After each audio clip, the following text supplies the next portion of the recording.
Two,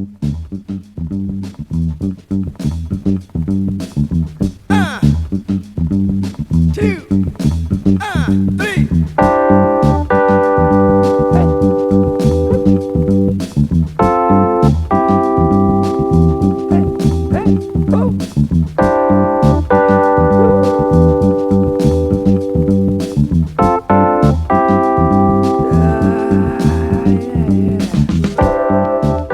Welcome to the latest edition of the Monty's Men podcast. I'm Chris Lau, your host. I've got Steve and Eddie with me as always. Steve's up in Minnesota. How are you today, buddy? Doing really well. Had a nice weekend with youth sports. I can't talk. Yeah, it's been good quality time with the family. The weather's starting to change. Leaves are turning colors. It's fall, y'all. Definitely seeing that down here too a little bit. Noticed it today, like the leaves changing color and starting to fall. Eddie, how's Toronto, my friend? About the same. Not as cold yet, but it's my favorite season, so I cannot complain. And right around this time, we got Champions League, NFL starting. If you guys are into that, but I'm all right. A little bit under the weather, but the Sevilla win is making me feel a little bit better. Nice shot in the arm there for you. Yeah, right. Like finally, we got some positive news to talk about in Sevilla land. Right. Finally, we got some goals. We got some wins. It's so nice to finally get a win on the board.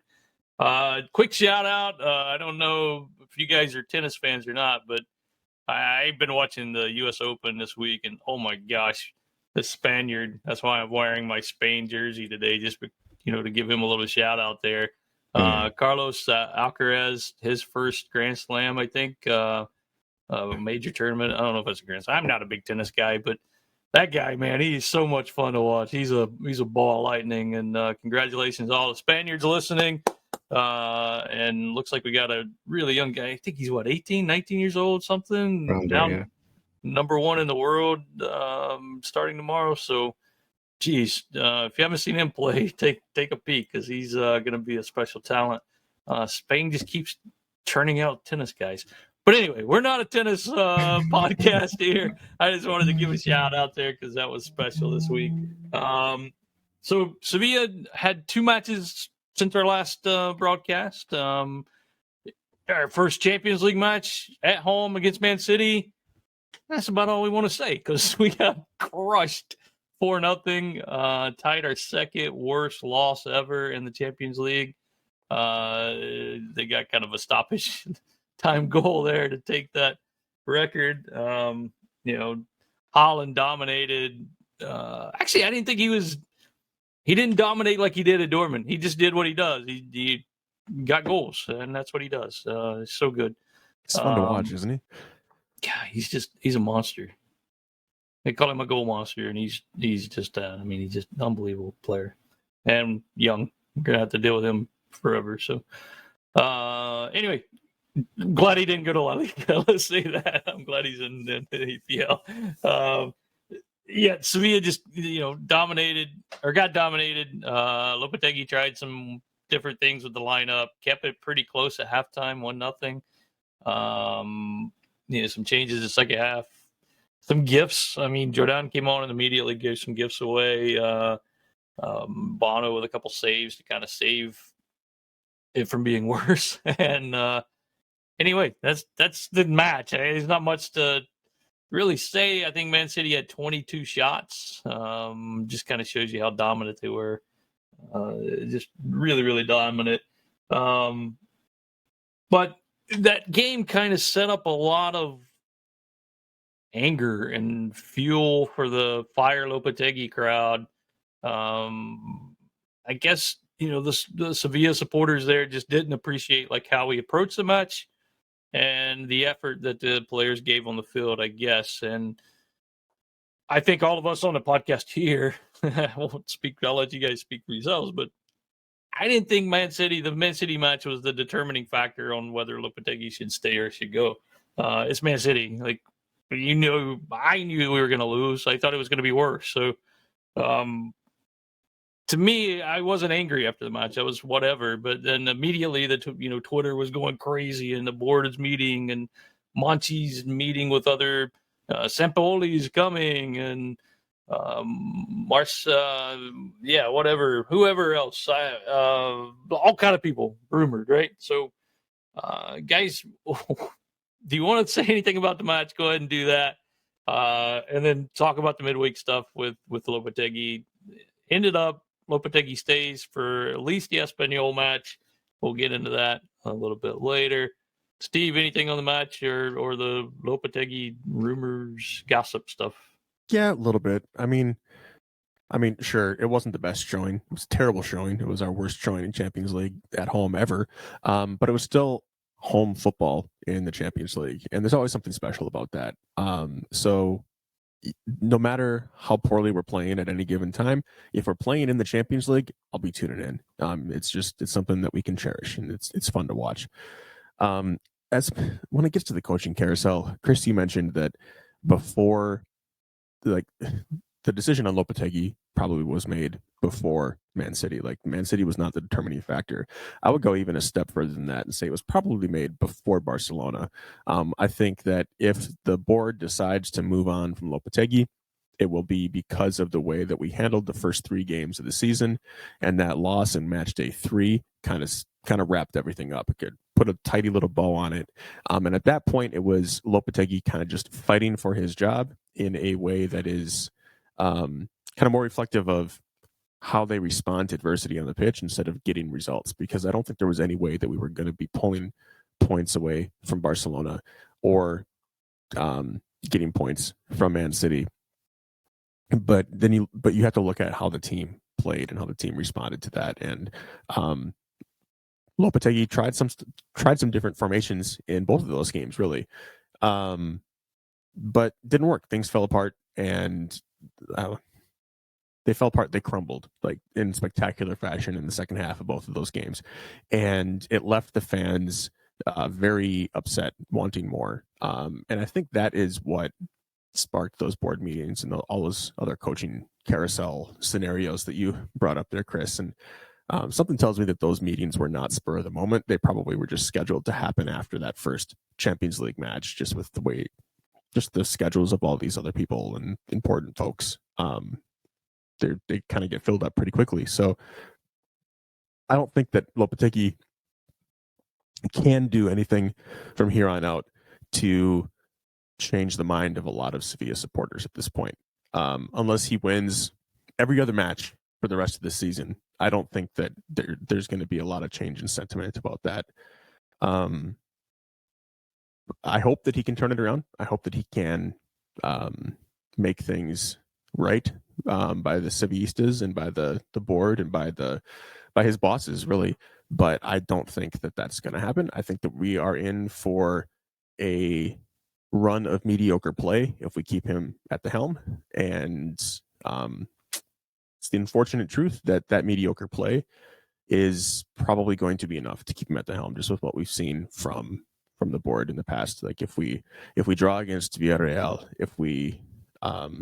I don't think that the Copenhagen game in midweek really plays into any of this. I don't think that the board is going to be looking at that at all. But I think that why wouldn't they?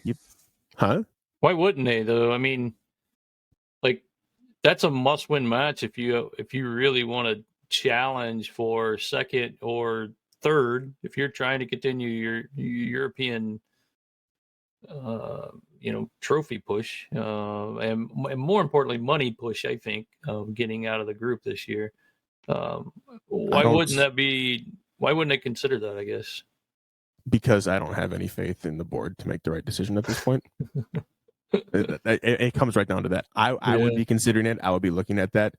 I think that the board right now is probably more concerned about finishing in the top 4 and getting into Champions League next year. The fact that we are in Champions League right now is like done and dusted for this season, just based on what they have talked about in the past and the stance that they have. I don't think that's right. Some of you might agree with me. Some of you might think that my assessment of this entire situation is wrong. But just individually, that's where I think the board is, based on everything that I've seen in the past couple of years. I think that is going to be their mindset going into this. So That's might find out on Wednesday. yeah, we might find out on Wednesday. Eddie, what do you think? About Lopetegui's tenure in general.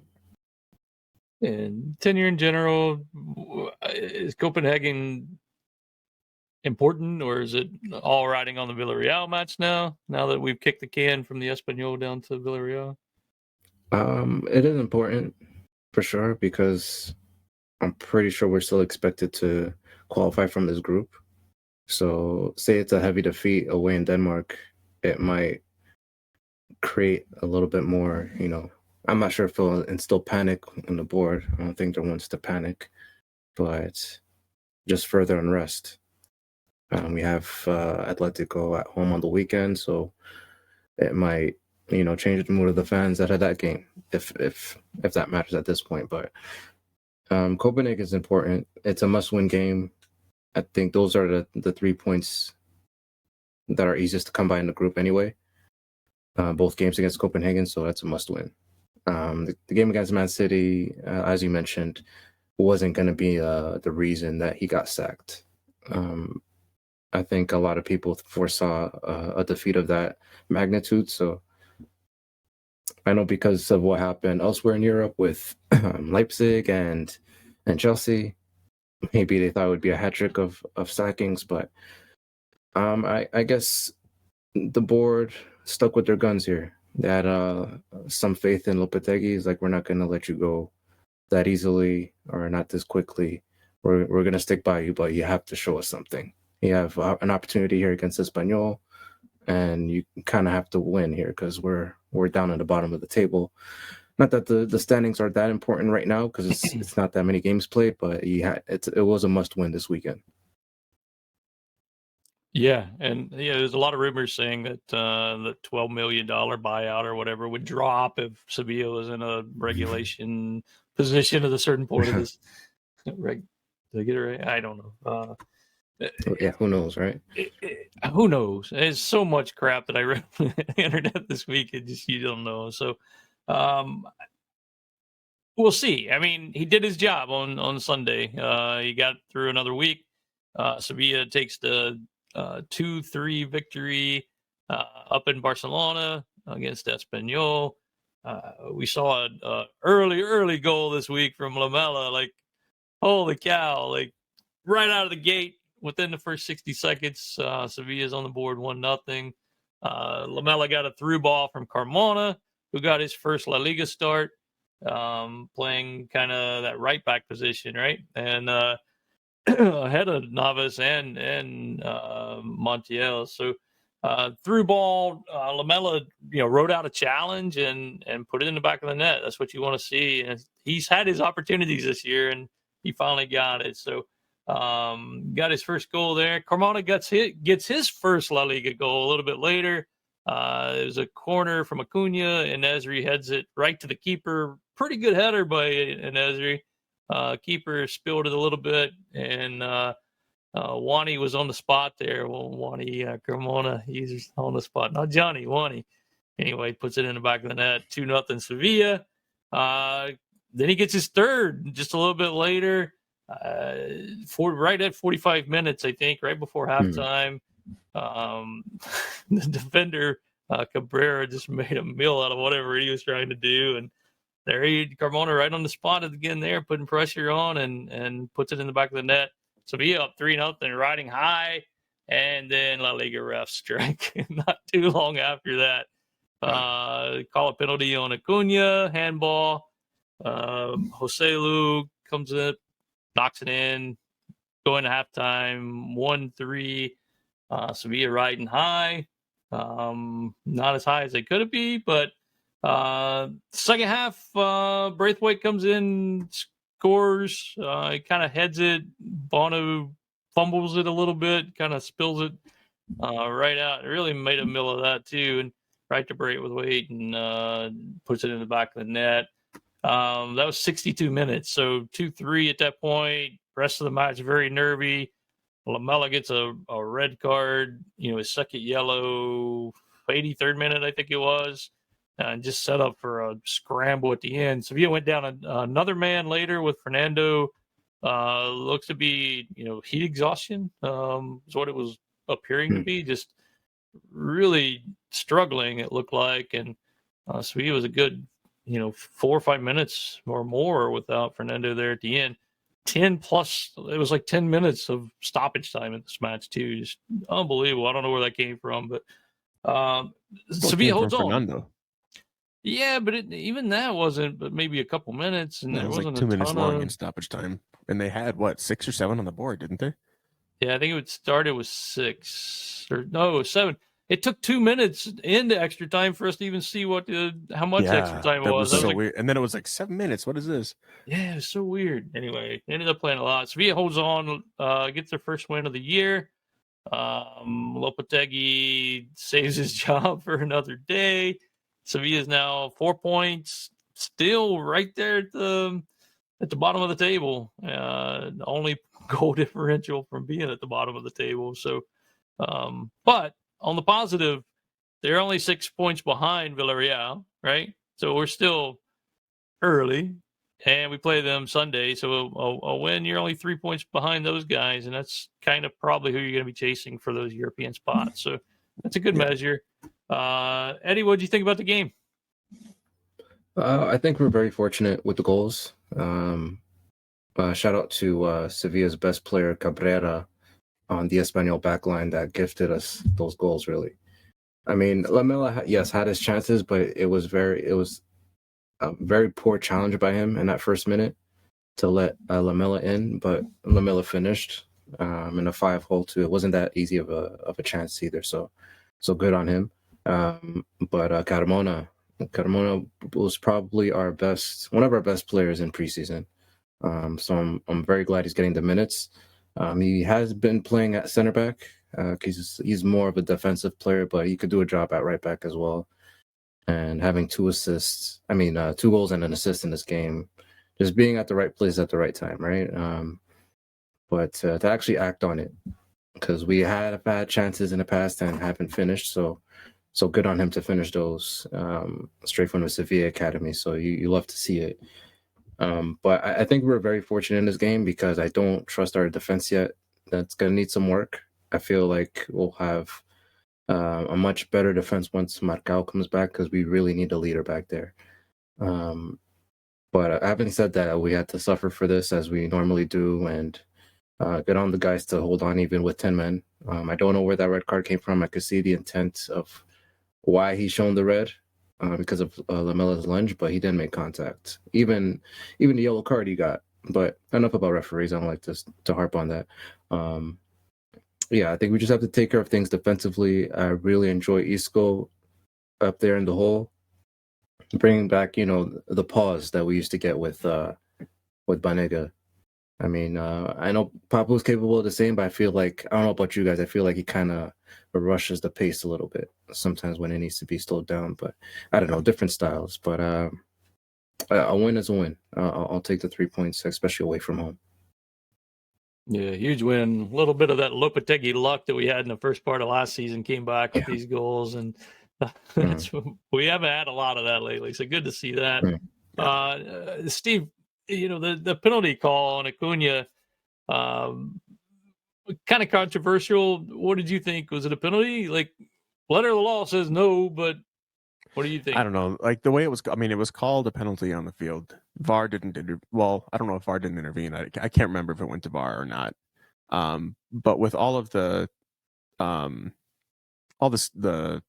replays that we saw, I could see, it's not going to be close enough to overturn, or it's too close to overturn. It's not like a clear and obvious error. It went right underneath his armpit. It looked like it could have hit it. It could not have hit it. But the ref saw something in the moment and called it. I think that this is probably one of the least controversial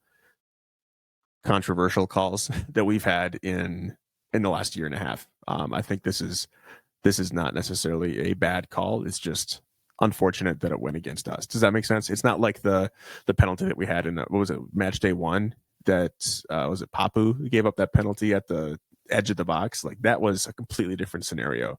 And we've seen so many bad calls this year in other games as well. Fortunately, we haven't really been on the receiving end of a lot of these bad calls as Sevillistas, but I think every other game in any week really has at least one bad call that is sparking controversy. And I think that this call in and of itself is not necessarily one of the, like, even close to being the worst defender that we could have seen or we have seen.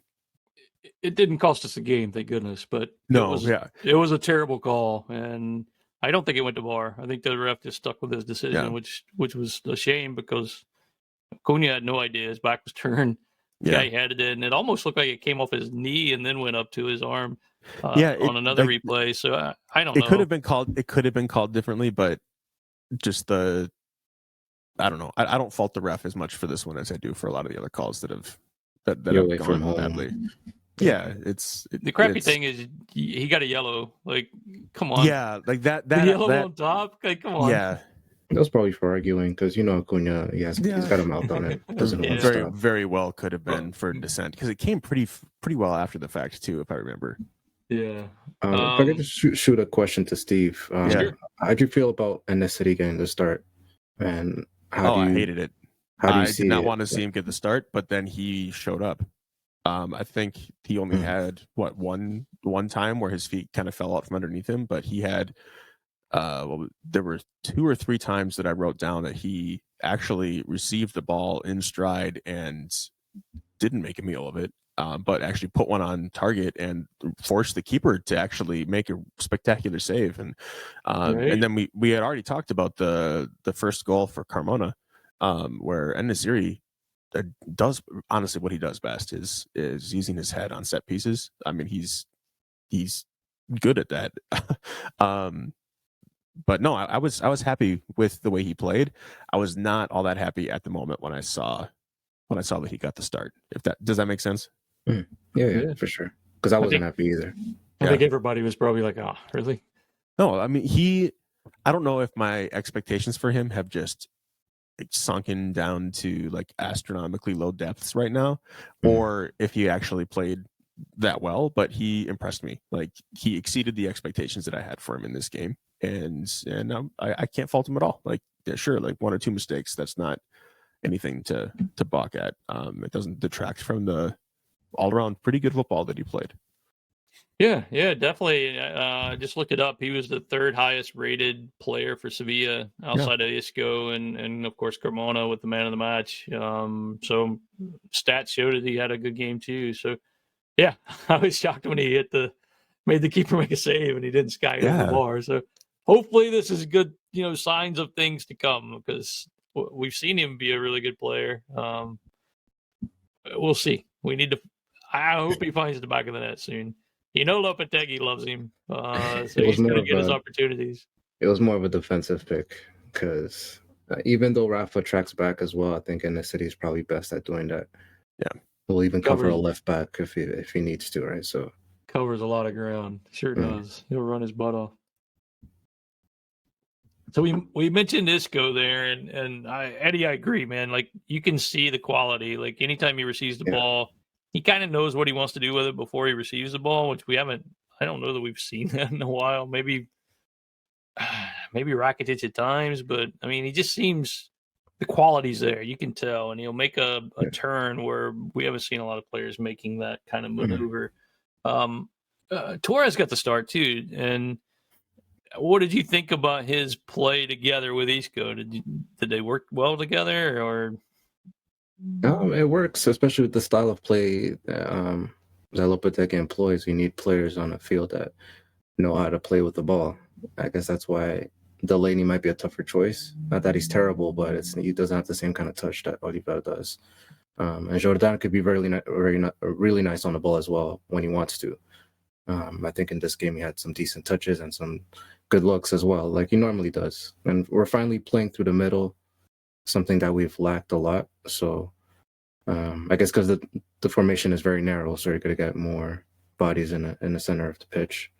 But having Isco there, a lot of quality there, and someone to accompany the forwards, because our center forward is normally isolated. So I guess in that regard, it's helping. But we'll see with time if this formation works, because it's a very tough formation to pull off. Yeah. What was more surprising? Just a question. Jordan getting the start or Nesri getting the start? Both. Yeah, right. I don't know, man. Jordan had a horrible. Jordan is always going to start. Hey, we renewed his path against contract. Milan. That's why he's being backed so much. We're not. It's hard to give up on Jordan because of that fact. Yeah. So I understand. I understand people not being a big fan of him, because his mistakes are very glaring. But that's our guy. We have to back him, and Lopetegui trusts him. It's like in certain players that he trusts, most of the players that he had on there is the ones that he trusted, that are going to do a job for him to the best of their ability. So I think he was all right. He's an ex-Espanyol player. I'm not sure. I think he came from their academy as well, but if there's a ground he's going to do well on, it's over there. Yeah. I'd say I wasn't surprised at all that he got the start. Especially with Papu being out. Like, it's like we're thin in the midfield anyway. And then Nesiri is just, I don't know.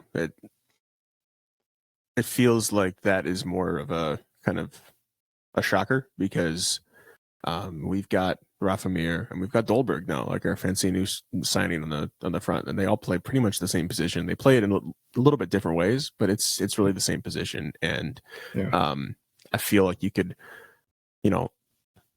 roll a 3-sided dice and it would come up and it would just be, that's who you're starting this week. Just in Lopetegui's mind, they're pretty interchangeable in the starting lineup. I think if we are going to be shocked by anything in that at that position, it would be if we start two in a different formation. I think that would be the only thing that would shock me at this point for who starts up top.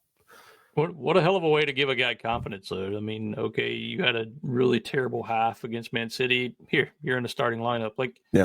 I believe in you. That's got to be the message, and hopefully these guys are getting that. And well, we're going to see a lot of it too, because we've got a massive run of games between now and the World Cup, because it's pretty much 2 games a week until then, with the group stage of Champions League going every week now. So it's like we're going to see a lot of strange lineups. We're going to see a lot of players get starts that wouldn't normally start in a big important game, and I think we're going to see a lot of Oliver Torres in league play, because he's not available in Champions League. So I think we're going to see a lot more of him playing in the center there, in the midfield. Sure. Yeah. So Sevilla gets their first win, like we said. Rakitic, after the match, said these have been very difficult days for everyone, but together we can push forward. We understand the situation. Hopefully we can enjoy playing a little more. But today it was time to get the 3 points, and with them, confidence and calm will come. So Rakitic laying it out there for us that better things are coming for this team. We can all hope for that. And they're right back into it this week. They travel to Denmark to play Copenhagen in the Champions League. That's Wednesday, September 14th, 3 p.m. Eastern time, 9 p.m. Sevilla time. Copenhagen lost to Dortmund in their first match, 3-0 in the Champions League. And they've won 4 and lost 5 in their start to the Danish Super League, currently sitting in 6th place. So they've played a lot of matches over there already, 9 matches already. So, anybody know anything about this team? I know diddly. Zero. I didn't even do my research because, what did we do in the Champions League last season? Jack, we just qualified for the Europa League. So it's whoever we play, just bring it. We're going to Denmark. We got a few Danish players. That's all I really know, man. Yeah, I don't have anything either.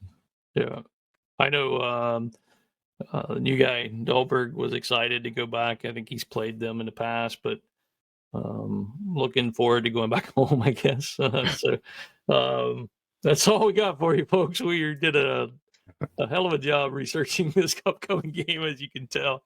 Hopefully the team puts in more effort than we did. So At least I gave you some stats on what they've done this year in the league. Right after that game, we go back to La Liga, and Sunday, September 18th, Sevilla is traveling over to Villarreal. Huge matchup against their former old boss, Emery. Villarreal dropped their La Liga match today against Betis. So he's going to be really fired up to make sure that they don't win 2 in a row to Sevilla team. So tough match, guys, and a really important victory, I think, or at least a draw for Sevilla to get some points out of that match. How do you see that happening? I could see us winning that. I mean, Villarreal is a tough game. It's a different approach now, but normally against Villarreal, we usually let them have the bulk of the possession. So now that we're more vertical, hopefully those counters could come off. Because Lamela really missed a great chance to square to Necessity in that Espanyol game. So as long as we do better with our chances in the counter, I think we'll have some success there. But I worry about the defense again. So we'll see how we line up there. But it's something that still needs work. Steve, how are you optimistic about the Villarreal matchup, or think another Sevilla-type coach is going to do us a favor? I honestly don't really know how I feel about it. It's hard not to get my hopes up seeing how we played in the first half against Espanyol, and also how we played in the first half of a lot of the other league games that we played. I can see what we're trying to do, and there are glimpses in every game that we've played except for Man City. There are glimpses of what we need to do to be successful, but we can never string it together. And we didn't really string anything together for a full 90 against Espanyol either. We just kind of got lucky in the last 20 minutes or so. So I wouldn't say I'm all that optimistic, but I'm not necessarily super pessimistic about it either. I don't think that it's not like when I woke up on Tuesday morning, I'm like, okay, like I'm going to watch this team, but we're probably not going to do very well against Man City. So coming up this weekend, go into it with full expectations that we can perform well. I just don't know if we will. In terms of what result we need, I think that this and pretty much every other league game at this point going forward, until we kind of establish ourselves at that, well, where we want to be at the top end of the league table, I think it's going to be a must-win game. And I think a lot of the fans in Sevilla and those of us around the world would agree with me. It's like we need to show that we can sustain success and string multiple games with positive results together. Because one win against Espanyol is not going to inspire a whole lot of confidence if we don't back that up with more results on the pitch. It's a final, as they like to say, right? Yeah, and the fact that it's against Emery and it adds a little bit more juice to it, and the fact that it is against a team that we are in genuine competition for. If we want to be a top 4 team, we need to be able to beat Villarreal. We need to show that we can beat them. The first 3 games of the year, we lost and we dropped points. We didn't lose all of them, but we dropped points to teams that should be well below us. And we can chalk that up to just not being right mentally and take maybe going in overconfident, whatever cliche you want to use for that. And then we lost to Barcelona, but Barcelona is a tier or 2 above us at this point. Like they're a great football team, and that's just the fact of the matter. So the team that we on paper will match up the best against is Villarreal, and we need to prove that we can beat that team in order to be successful. Took a Koundé extra time goal to get a draw against them back last year. So when we went to Villarreal, so no Koundé. Yeah, and we were in a much different spot last year. Like we were at the top of the table, and they were the ones that were trying to catch up to us and knock us out of the top 4. Tables are kind of turned right now. What did you say, Chris? There's 6-7 points ahead of us right now in the table. Like we need to catch up ground, And the fastest way to catch up that ground is to beat those teams that are ahead of us instead of relying on other people to beat them for us. Table doesn't matter right now. Let's see what it's like in March, or at least a third of the games or a quarter of the games played. Yeah, they got a lead on us, but you can say it doesn't matter now. But the table this time of year last year was why we were able to hold on to our top 4 position in May. Sure. Like a good start matters. Yeah. We have to be mid-table. Like we can't be bottom of the table and expect him to keep his job. Yeah. There's no way. You can't win the league in the first 8 match days, but you can definitely lose it. Oh yeah. Oh, definitely. But we're not going for the league, so if we're going for 4th, I am still not worried, man. These teams do not worry me. With Lopetegui. Even with Lopetegui, I'm not worried, man. Ooh. These other teams have the same coaches.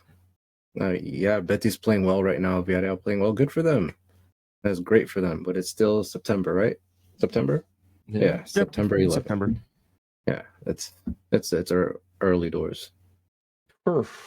That's pretty bold. I am not worried. Even if we sack the manager, I'll go a step further. Yeah, I'm not. It's cool. It's cool. Jeez. I don't know if anybody else feels that way, but we'll see. I mean, we got only time will tell, right? We've got a lot of new players, some that haven't even played yet. So maybe they fit in nicely, and we're back ready, gunning for that 4th place position. Who knows?